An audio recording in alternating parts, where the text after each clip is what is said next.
The opening week of the regular season is finally here, so no doubt every player and fan is ready for this matchup between the Miami Dolphins and the Houston Texans here at Reliant Stadium. Hello, friends. Jim Nantz along with Phil Simms. And Phil, it's the start of a whole new season. There's a sense of renewal in the air and all kinds of hope. And how do you feel about getting this season underway? Well, Jim, there's a lot of things in the air, and one of them is nerves. I think we have nervous coaches and nervous players. Starting the year off, all the thinking during the offseason, the training camp, the preseason games, how's it going to come together for us? We'll find out, but it's going to be fun to watch it today. For you as a player, what was it like when the season was about to get started? Man, it's the one time of the year, even maybe more than the Super Bowl, the butterflies are flying because you can't wait to see what's going to happen. What's going on, guys? My name is Carnage. I'll be your host for this evening, and today I'm bringing you some Dolphins franchise, some Dolphins-connected career, Episode 2, Week 1 of the regular season. We're playing the Houston Texans, who are pretty underrated. Matt Schaub and Andre Johnson, one of the better quarterback-receiver combinations in the NFL. And before the game started, we checked the. You can check now your team's offense and defensive rankings versus the other 32 teams, or the other 31 teams, I should say. And I remember the Texans were, as Matt Schaub gets intercepted, were a top 10 passing team or a top 10 offensive team, and their defense was actually ranked 32nd. They're currently the worst defense in the NFL.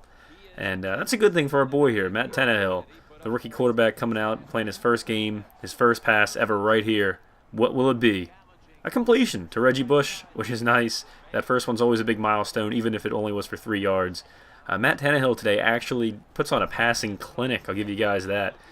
Just keep watching the plays as he just keeps racking up the yards, a lot of short passes, a lot of completions to Plaxico Burress and on the slant routes and that kind of stuff. And he's just being methodical, and that was a beautiful pass over there to Chad Johnson. And just go ahead and watch the gameplay. I kind of want to give you guys, obviously need to show you guys the first game of the season, but I wanted to talk about some players that we have just so you kind of know who is on our team. Obviously, Ryan Tannehill is our starting quarterback. Reggie Bush is our starting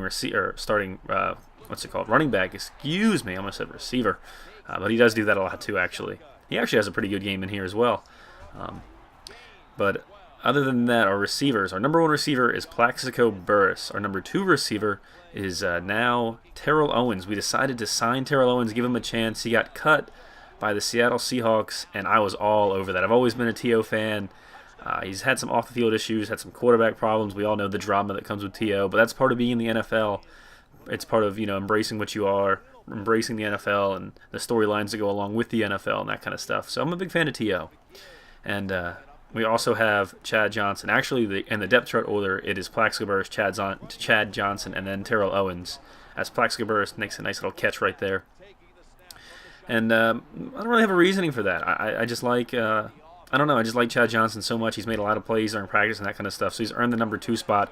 Reggie Bush breaks outside right there, takes it outside, and completes, scores a touchdown. Excuse me, Matt Ryan.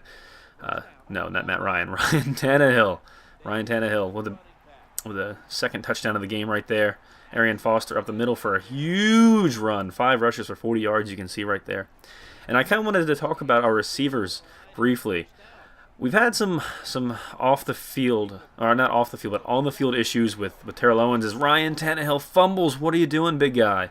One of his only bad spots on the game, actually, as he's still completing every pass he's thrown.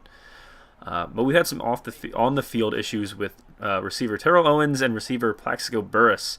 I don't know if you guys have noticed this, but Plaxico Burress actually is wearing number 81. He signed with us first.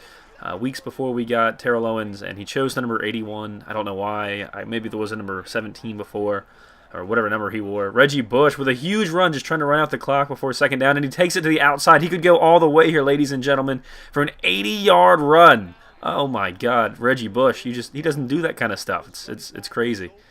And Ryan Tannehill right there is kind of celebrating, just trying to run out the clock, trying to be nice, and a huge run. And that was amazing. Reggie Bush is being a huge factor for us today and is going to be a huge factor for the next couple of weeks. Clyde Gates right there, another receiver that I really like on this team, young and fast. I like him. But we had some on-the-field issues with Terrell Owens and Plaxico Burress, actually. They were having a little tumble the other day in practice. They got into a verbal argument and started throwing some fists. I had to have a sit down and have a talk with both of the men. They've kind of quieted down. I don't know what it was over. I believe Terrell Owens was probably running his mouth like he does to Plaxico. Plaxico, and I quote, said something along the lines, I'm going to quote it best I can, said something along the lines of, ha ha ha, I got your number, bitch. I don't know if he's referring to, maybe he made a good play and was showing, hey, I'm number one, the number one receiver, or what it probably was he was making fun of him because he took number 81 and Terrell Owens is actually wearing number 80.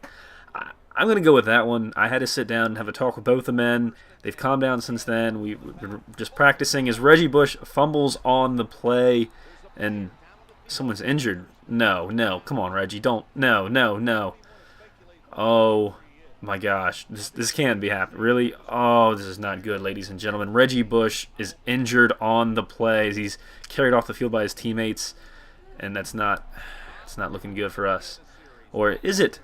Slayton. Nice little run around the clock right there. And that's pretty much it, guys. I wanted to give you the heads up on Terrell Owens and Plaxico Burress. Reggie Bush gets injured on the play. This was our first game of the season, which was a breeze. We won 28-6 as we run out the clock here. So hopefully our receivers behave themselves. We can continue to win, and we can all come together as a team. That's what I'm hoping for. Hopefully there's no more on the field or off the field issues between Plaxico Burress and Terrell Owens. Chad Johnson has actually been relatively quiet. He had a touchdown grab in that last game, and he's been putting in work. He's been training hard, practicing hard. As I'm reading through some of the tweets right now talking about how the Dolphins won, congratulating me on my first win as a coach.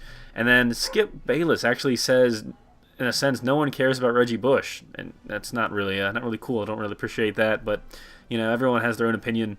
I myself love Reggie Bush. I hope for him to come back soon. We need him. As we see, Ryan Tannehill had a 144.6 quarterback rating on the game.